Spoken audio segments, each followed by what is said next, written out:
Good morning student, कैसे हैं आप सब। उम्मीद करता हूं आप लोग ठीक होंगे, स्वस्थ होंगे, मस्त होंगे। आज हम लोग पढ़ेंगे ग्लोब, अक्षांश एवं देशांतर। आज हम इस चैप्टर में जानेंगे कि ग्लोब क्या होता है, अक्षांश क्या होती है और देशांतर क्या होता है।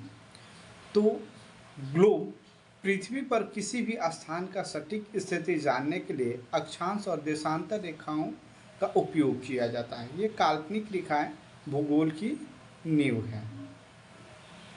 अब हम जानेंगे कि अक्षांश ग्लोब क्या होता है।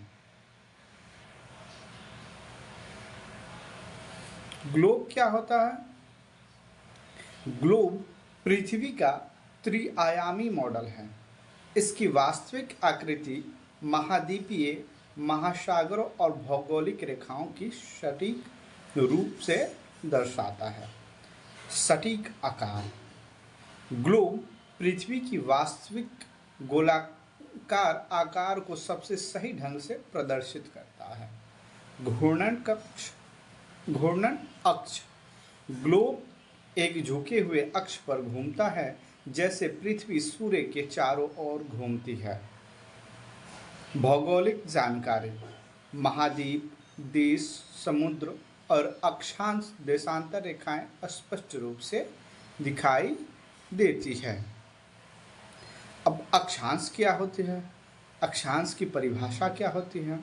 तो अक्षांश रेखाएं पृथ्वी के पूर्व से पश्चिम की दिशा में काटने वाली काल्पनिक क्षैतिज रेखाएं हैं। ये एक दूसरे के समानांतर होती हैं। तो हम देखेंगे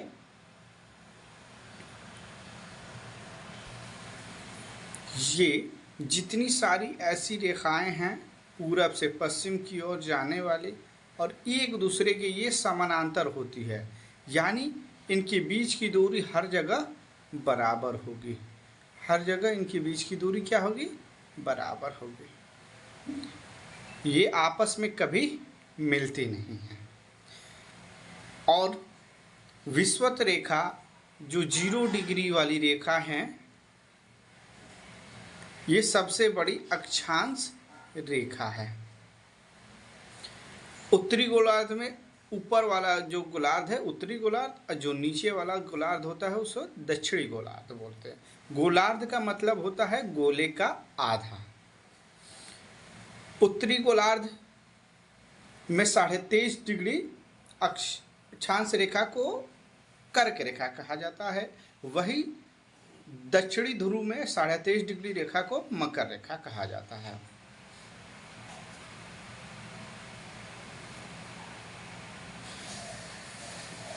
यहाँ कर्क रेखा से ऊपर 90 डिग्री तक उत्तरी अक्षांश होता है और नीचे 90 डिग्री दक्षिणी अक्षांश।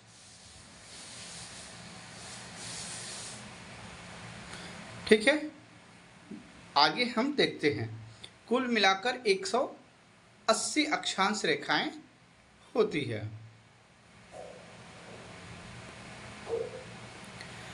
अब प्रमुख अक्षांश रेखाओं के बारे में हम जानेंगे। विषुवत रेखा जो 0 डिग्री रेखा है, जिसे कर्क रेखा, विषुवत रेखा, भूमध्य रेखा के नाम से भी जाना जाता है। ये पृथ्वी को 2 बराबर भागों में बांटती है। उत्तरी भाग को उत्तरी गोलार्ध और दक्षिणी भाग को दक्षिणी गोलार्ध कहा जाता है। कर्क रेखा 23.5 डिग्री वाली उत्तरी अक्षांश की रेखा को कर्क रेखा कहा जाता है। मकर रेखा 23.5 डिग्री दक्षिणी गोलार्ध में स्थित रेखा को मकर रेखा कहा जाता है। 66.5 डिग्री उत्तरी ध्रुव के पास वाली अक्षांश को आर्कटिक वृत्त कहा जाता है, और 66.5 डिग्री दक्षिणी अक्षांश वाले वृत्त को अंटार्कटिक वृत्त कहा जाता है। दोनों ध्रुवों पे 6 महीने के दिन और 6 महीने की रात होती है।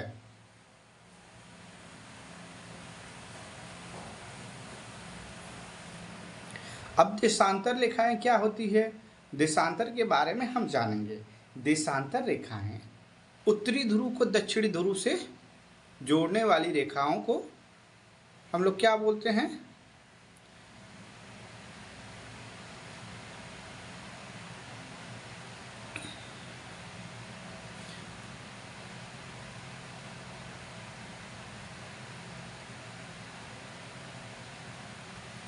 ये जो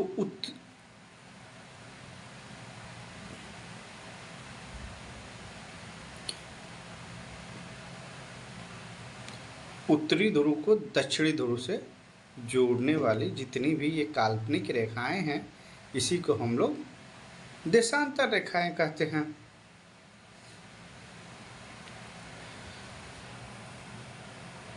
प्रधान मध्याह्न रेखाएं 0 डिग्री जो कि ग्रीनविच लंदन से होकर गुजरती है, इसको 0 डिग्री मान लिया गया है।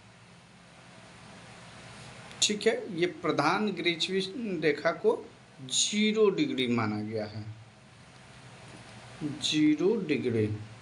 ठीक है, और हमारा भारत यहाँ पर स्थित है जो कि 82.5 डिग्री, 82.5 डिग्री।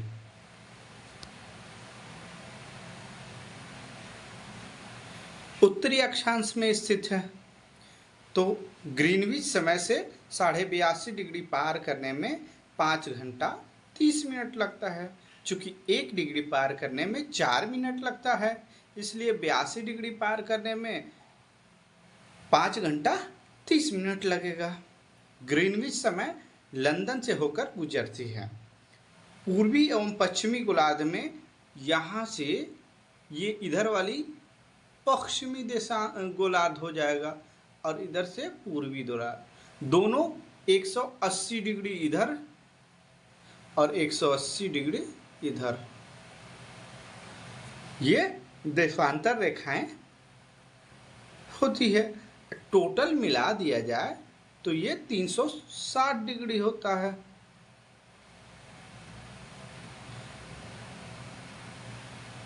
अंतर्राष्ट्रीय तिथि रेखा 180 डिग्री प्रशांत महासागर में स्थित है। यहाँ पे क्या होता है?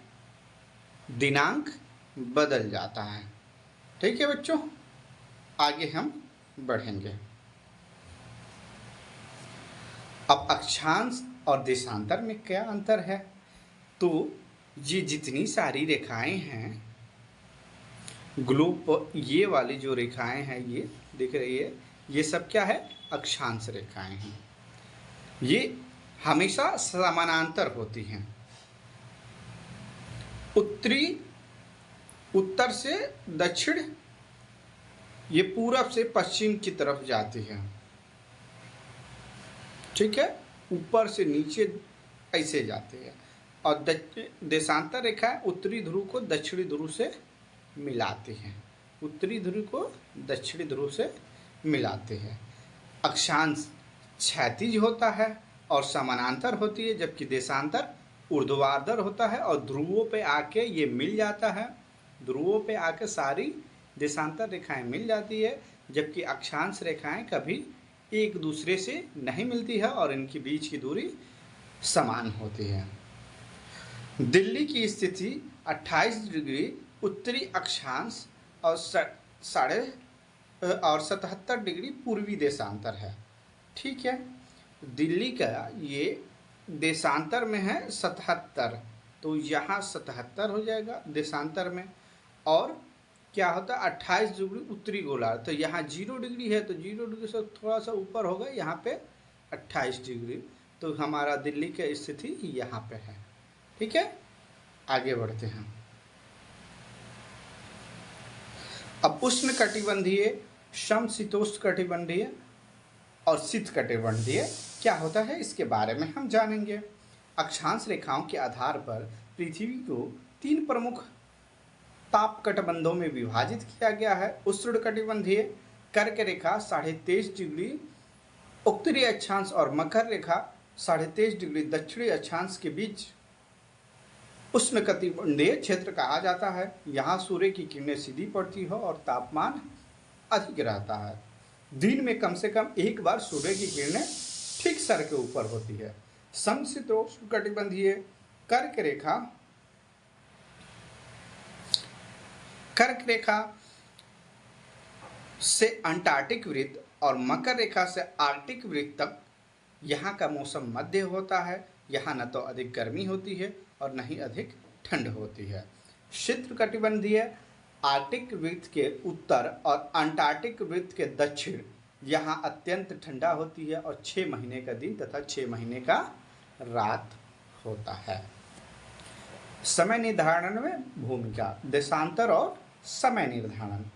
प्रत्येक 15 डिग्री देशांतर के अंतर पर 1 घंटे का समय अंतराल होता है, अर्थात पूरे पृथ्वी को 24 घंटे में विभाजित किया जाता है और पूरे पृथ्वी का कोण 360 डिग्री, क्योंकि पृथ्वी अपने अक्ष पर एक चक्कर घूमती है। अब कोई भी गोला एक चक्कर घूमेगा तो वो 360 डिग्री घूमता है, तो 1 डिग्री देशांतर बराबर 4 मिनट हो जाएगा। भारत का मानक समय 82.5 डिग्री है, पूर्वी देशांतर पर आधारित है, इसलिए यहाँ का जो मानक समय है वो ग्रीनविच से 5 घंटा 30 मिनट आगे है। ठीक है, ये देशांतर के कारण होता है। अब अक्षांश और देशांतर का व्यवहारिक उपयोग क्या होता है यह जानेंगे। तो समुद्र में जहाज़ों की सटीक स्थिति जानने के लिए अक्षांश और देशांतर का प्रयोग किया जाता है। मौसम के पूर्वानुमान, मौसम विभाग अक्षांश देशांतर से तूफान और वर्षा की स्थिति के बारे में अनुमान लगाता है। आज हम जो जीपीएस प्रणाली का उपयोग कर रहे हैं, गूगल मैप और जीपीएस उपग्रह अक्षांश और देशांतर पर आधारित है और हमें सटीक मार्ग दिखाता है। आज हम इस तकनीकी ज़माना में हम हर एक व्यक्ति के मोबाइल में जीपीएस है और गूगल मैप है, उसी के माध्यम से हम बिना पूछे किसी भी स्थान का सटीक स्थान पर हम लोग पहुंच जाते हैं। अक्षांश और देशांतर के माध्यम से ही वायुयान को उड़ाया जाता है। विमानों की उड़ान मार्ग और हवाई अड्डों की स्थिति निर्धारित करने में भी इसका अहम योगदान होता है। अब हमने देखा कि इस पाठ में क्या क्या पढ़ा, इसके मुख्य बिंदु और सारांश क्या हैं। तो ग्लोब क्या होता है हमने ये पढ़ा। ग्लोब पृथ्वी का त्रिआयामी मॉडल है जो भौगोलिक रेखाओं को दर्शाता है। अक्षांश क्या होता है, अक्षांश वे सारी क्षैतिज रेखाएं होती है जो विषुवत रेखा 0 डिग्री और इनकी कुल संख्या 180 रेखाएं होती है। ठीक है। देशांतर क्या होता है, देशांतर रेखाएं उत्तरी अक्षांश को दक्षिणी अक्षांश से जोड़ने का काम करती है और प्रधान मध्याह्न रेखाएं 0 डिग्री होती है और देशांतरों की कुल संख्या कितनी है, 360 रेखाएं होती है। ताप कटिबंधीय 3 प्रकार के होते हैं। उष्ण जो कि 0 डिग्री यानी कर्क रेखा से लेकर जो भूमध्य रेखा, कर्क रेखा और मकर रेखा के बीच पाया जाता है। समशीतोष्ण रेखाएं जो